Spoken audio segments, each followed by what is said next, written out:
Ngayon po tayo ngayon na nandito na po sa PAN sa Batangas. Titingnan natin kung paano bumuhay dito ang mga tao at kung paano sila mag-alaga ng mga manok. Sana may ako inyong samahan at ating tuklasin ang kung paano pag-aalaga ng manok dito sa loob ng farm. Kaya tara, samahan niyo po ako.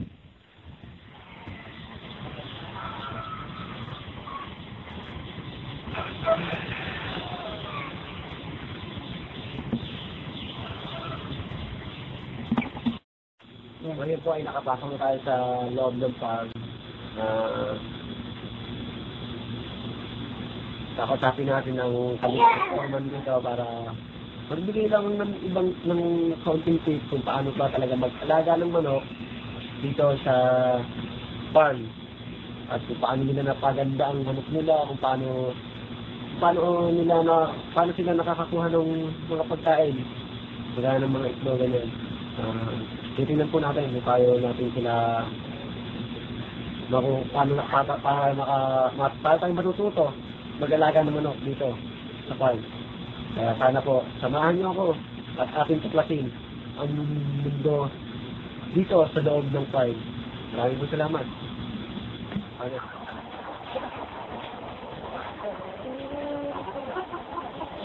Yan, kumakain na po mga manok. Yan.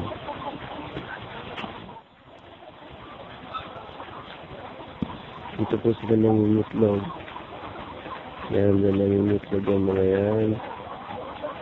Yan. Dito pa rin na yung mga ito.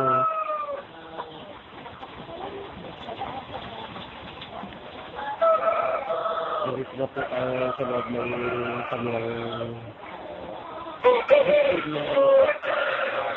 kung paano ngayon magpapa. At ito, nananabong ko itong isang manok.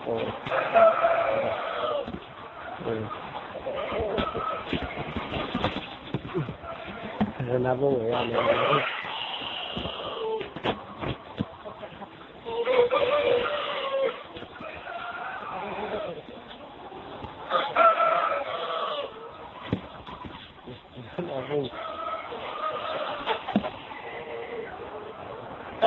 Nakakuha ako ng itlog. Lagyan ko dito yan. Tapos napipat sila ng manok. Kaya ito nalig tayo. Nakasarap ang tulog. Tingnan na lang natin kung paano kumain.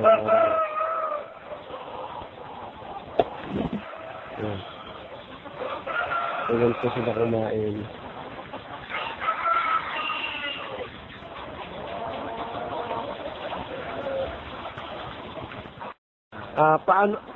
Paano nyo ba napapalaki ang mga manok na ganyan? Ipapakwain mo lang yung lalagay mo dito. Tapos?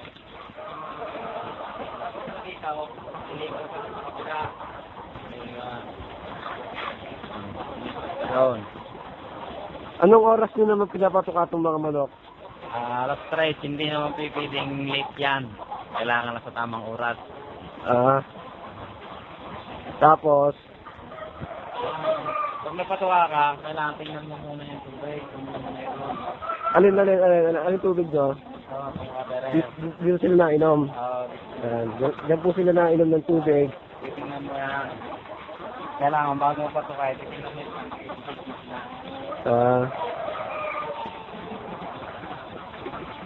pagkatapos ng patuka at saka patubig, papainom ng manok. Para saan naman itong mga nesbak? Kailangan, meron tong ipa para sila ay itlog, hindi mababasag ng itlog.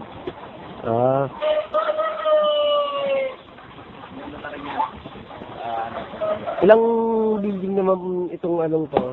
Alam pitak? Ilang pitak? Yan. By pitak? By pitak. May pitak yan. Ilang pitak naman ho yan? Ilang pitak? Ito. Pitong pitak yan. Ito. Ang laman niya na mga 450. Ang laman niya yung manok. Yan. Ganyan po natin makikita. Ito po, yan. Diyan po daw sila nangingitlog. Mangingitlog. Dito kinukuha yung itlog. Kailangan, may IP ka rin dito. Yung mga... Yan, para saan naman Ito, yan? yung IP, yung mga mahinang, mahina mga ngitlog. Yung mahinang, yung mga payat, yan. Yan. Mga mahinang katawan, yan may lalagay. Makikita natin. Ang kanyang inaalagaan po ay magaganda. Yan. Kung makikita ba dito itlog? Yan po. Itlog po sa pugad. Yan. Yan po yung manok na nangingitlog. Hindi natin hindi siya kita. Ayun po yung camera. Yan.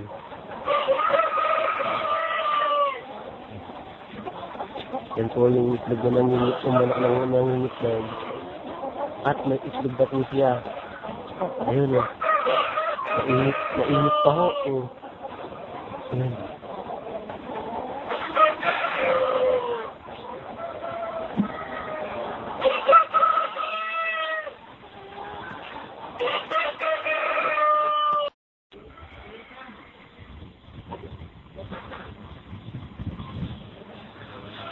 Ano na mga pataka.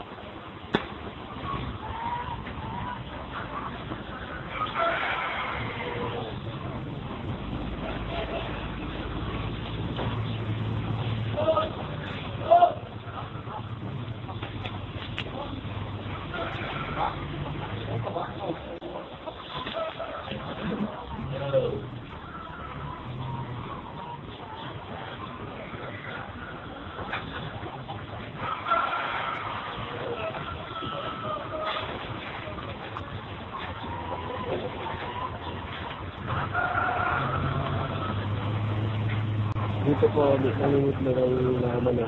Dito po nangingitlog ang manok. Ito naman po ang mga tinatawag na feeders.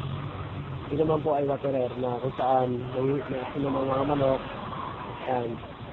Yan naman po nainom ang mga manok. Dito naman po nakakain ng mga manok. At dito naman po sila nangingitlog. Yan. Ito naman po nangingitlog yan, mga yan. Kung mapapansin nyo po, butas-butas yung sahe kasi yan, para yung ipot ng manok ay bumaba sa ilalim. Yan. Makikita nyo, butas-butas sa manok.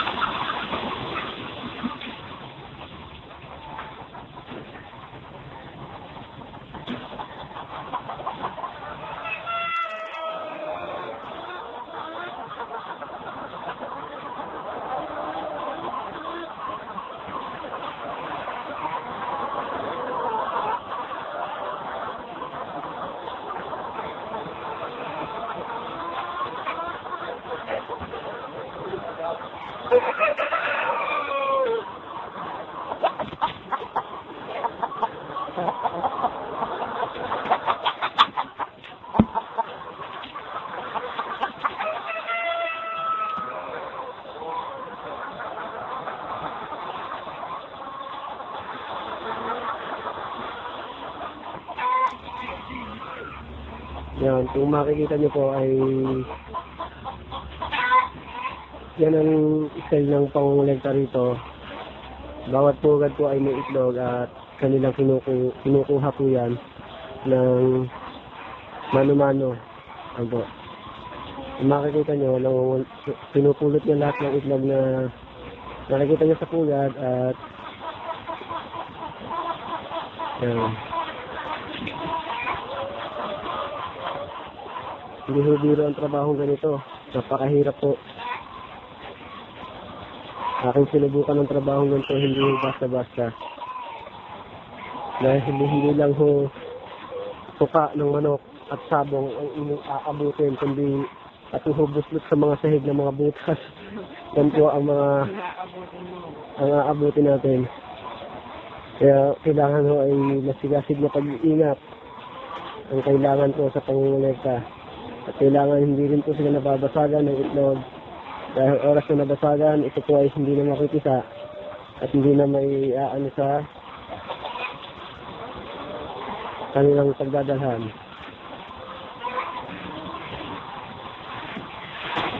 Ganyan po ang pangungulekta na parang walang kabuhay mo.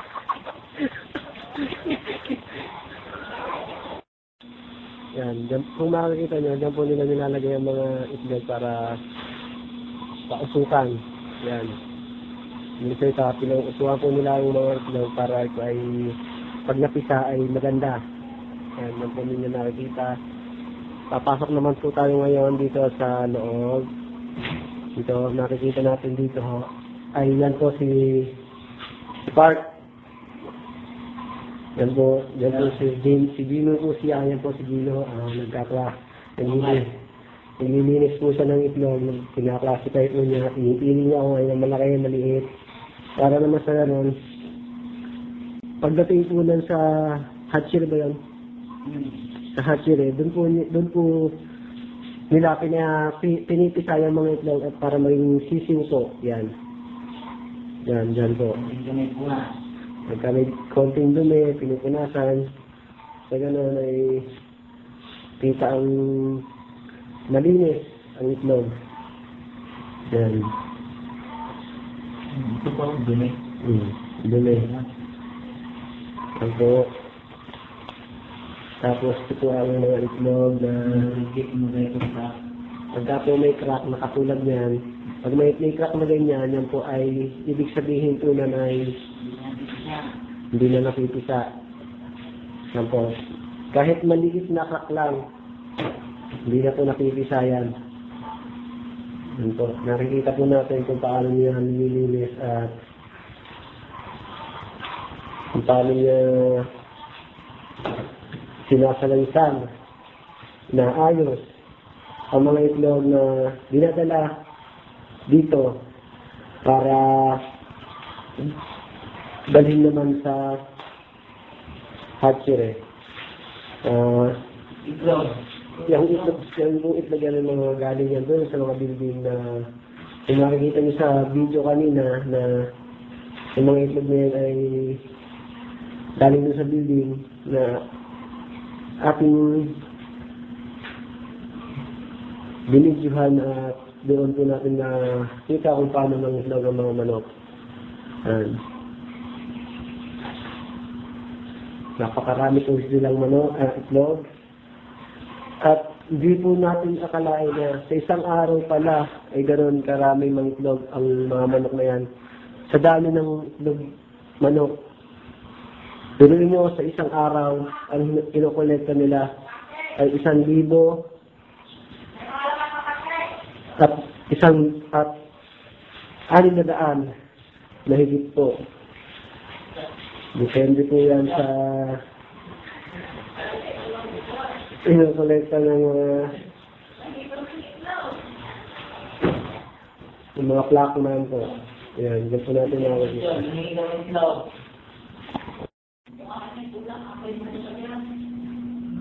Dito nila nilalagay para malamig po sa may banda rito para hindi po mabugok ang mga itlog.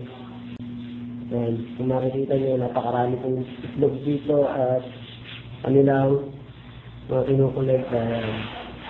Control po yan. Ang fresh po, ganyan karami ang mga itlog dito sa loob ng egg room.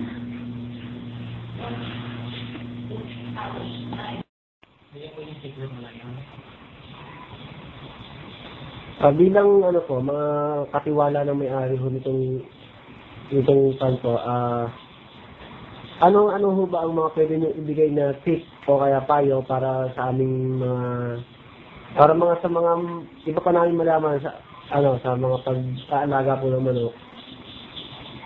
Simple lang. Kung anong mga procedure o mga programa na pinapatupad ng kumpanya ng nagpapaalaga ng manok, kasi hindi ito ang contract rate nila. Kung anong mga programang pinapasunod ng kumpanya, siya natin isusundin para ma-meet natin ang ating inhimit na production. Ano ho bang ano ng production ninyo? Gaano ho ba kataas ang ano? Kung sa bibigyan niyo ho ng grade, gaano ka taas po ang kailangan makamit ng inyong production? Base sa competition ng kumpanya,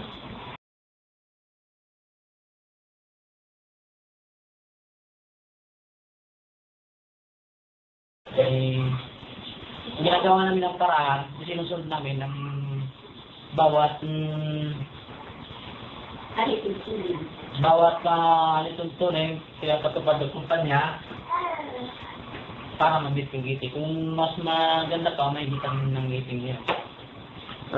Tulad din po nakarang sa ikin, sa pagpamaya Mga nakailang naman po kayo. Kasi napansin ko po na ang inyong mga 3 building na lang po ang mga may laman yun. Parang wala na pong manok doon sa ibang building. Ganito yan. Sa cycle na ito, nagiging 3 batch ang manok sa loob ng isang farm. Nagiging 3 batch. Ang unang batch ay naikal na, na-pull out na, na-dispose na. Itong yung second batch na third batch, wala pa sa age para ma-dispose. Ang pag-ano ho ba, di ba ang manok po ay nangingitlog? Meron din ho bang ilang manok na hindi nangingitlog? Alimbawa na lang ho na pag ito ho ba hindi na nangingitlog, saan ho sila dinadala? Ayun, yun ay sinisinik natin yun. Ang nilagay sa ipe. Saka hindi dispose. Ang pagkakalam ko, pagka-dispose sa farm yun, hindi dala na sa building plant. Na doon naman po nagbumula ako sa anong mga binibili po namin mga mamimili na doon pala nanggagaling sa dressing plant na doon namin binibili yung mga manok na galing pala dito sa inyo. May isa pa ho kami katanungan. Meron nung kasi kaming napansin doon sa may building nyo na yung isang bilog po na katabi ho ng building na kulay puti. Ano ho bang tawag doon? At bakit? Ano ho bang ano nun? Purpose. Kung para sa alin. Ano ho bang nagagawa nun? Yun. Yung bilog na yun na puti, na katabi ng building, kung napapansin niyo, yun, doon ini-stack ang tubig na dapat ipainom sa manok. Doon din tinitimpla ang mga gamot na binigyan para ang manok malimbawa may tao sa mga vitamina, doon tinitimpla. Ano ho ba mga gamot na pwede i-ano sa mga manok na at para saan ho yung mga gamot na yun? Tulad ng halimbawa, ang manok na ang bibigyan ka ng 10 ng gamot, tulad ng ADA, vitamins B complex, yun, para lumakas at tumatag ang manok habang sila ng itlog. Meron pa rin kami binibigay, tulad ng mga pampaitlog, mga promotor mga ABF class, yun ang pampaitlog na binibigay. Tapos meron pa, halimbawa, pagka medyo may problema ang manok, may sinisipon, doon din namin tinitimpla ang gamot na pang-treatment sa sakit, sipon, antibiotic. Ito ang purpose ng kulay bilog niya yung pinasabi ninyo. Diyan po ba sa mga building na yan, ilan hubang tao ang pwedeng mga laga dyan sa building na yan? Yan sa mga building na po yan, ilang tao ang pwedeng mga laga? Isa lang. Isa lang. Ilang napansin ko rin po kasi na yung building na yan ay bawat isa may mga kwarto yung tawagin. Parang kwarto. Ano bang nun? Yung kwarto na yung sinasabi mo, sa unang pasok mo pa lang, sa unang entrada ng building, yun ay yung budiga. Mga working area, kumbaga. Doon tinatambak ang fields. Doon ang mga buhala o rice house, doon nilalagay. Tapos, kung nakawansin mo may maliit na kwarto, yun ang mga pahingahan ng mga lagalaga. Mga black man. Ano ho ba kayo, ano ho bang, ano ninyo sa, tingin niyo sa mga manok na ngayon ay, magaganda naman ang kanilang, naging paglaki. Anong masasabi ninyo naman sa mga yan? Siguro, kaya magandang manok at healthy ay nasa magandang pangalaga ng management. Ngayon po, nalaman natin ang kung paano mag-alaga ng manok. At maraming salamat po sa inyo at ako'y sinamahan ninyo na tuklasin ang buhay dito sa loob ng farm at kung paano sila mag-alaga ng manok, kung paano nila palakihin, kung paano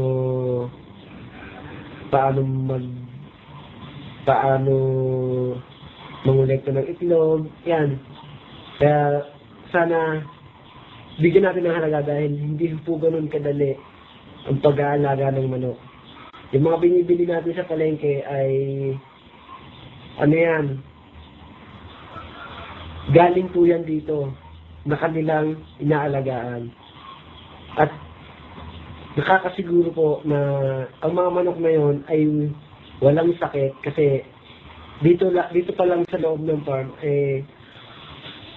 alam na nila na ang manok kung ang manok ay may sakit, nababantayan nila ng mabuti.